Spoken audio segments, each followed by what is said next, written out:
कुलीन राजकुमारी ने सोने के द्वार से गुजरने के लिए अपने अनावश्यक गहने उतार दिए। पतले सुनहरे गते पर लटके विंड चाइम्स एक स्पर्श पर सुंदर संगीत बजा सकते थे। केवल गोल्डन पेन हंट वाली महिला ही सुंदरता से गुजार सकती थी। राजकुमारी शिलिंग खिलने को तैयार फूल सी सबकी नजरों में सबसे सुंदर दिखी। पहले गोल्डन गेट से गुजरी, फिर मिस्र की राजकुमारी। उसकी आकृति भी चमकीली थी, बिना आवाज के दरवाजे से गुजर गई। सबसे आकर्षक राजकुमारी मियां थी। घूंघट हटाकर स्पष्ट चेहरा, कोट उतारकर मूर्तिकाला सी आकृति दिखाई। उसकी अद्वितीय सुंदरता ने कई पुरुषों को शर्मिंदा कर दिया। राजकुमारी मियां अपनी आकृति में आत्मविश्वास से भरी थी।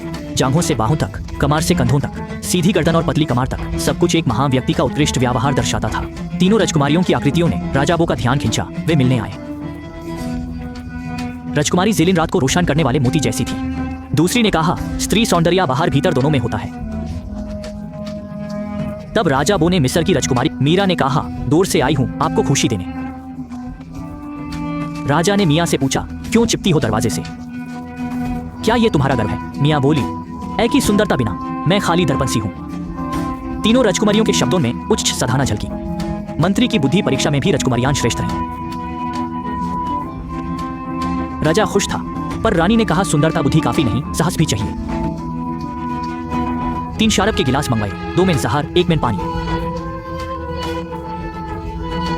मंत्री ने कहा, यह खेल नहीं, जान का सवाल है। राजा सोच में पड़ गया, इसलिए उसने मान लिया और कहा कि यदि मृत्यु का डर हो तो वह स्वयं रानी चयन प्रतियोगिता से। यह साबित करने के लिए कि यह वास्तव में विष था, उसने विशेष रूप से 3 मृत्युदंड के कैदियों को इसका सेवन करने के लिए लाया, जिनमें से एक वही मर गया। फिर तीनों राजकुमारियों की आंखों पर पट्टी बंधी गई। नए प्याले फिर से भरे गए और जानबूझकर उनकी स्थिति पट्टी हटाते ही मिस्र की राजकुमारी सचमुच डर गई और तुरंत चयन से हट गई। शिलिंग राजकुमारी भी डरी हुई थी, पर रानी का सिंहासन पाने के लिए उसने जोखिम उठाने का निर्णय लिया। लेकिन प्याला चुनते समय वह हिचकिचाई, कौन अपनी जान से खेलेगा?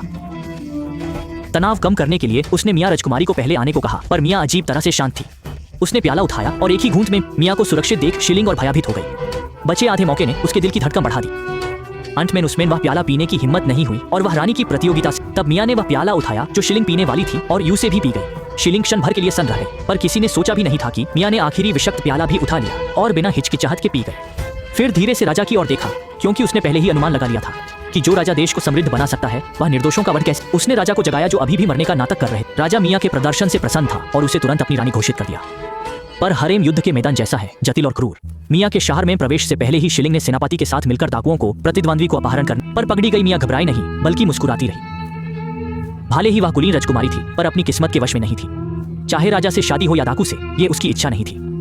वह अपने आसपास के माहौल को भी नहीं बदल सकती थी। प्रकृति के साथ मियां राजकुमारी की दुर्घटना के रास्ते में एक विदेशी दूतमंडल घोड़ों पर आया, जिसका नेतृत्व रेनोल कर रहा था।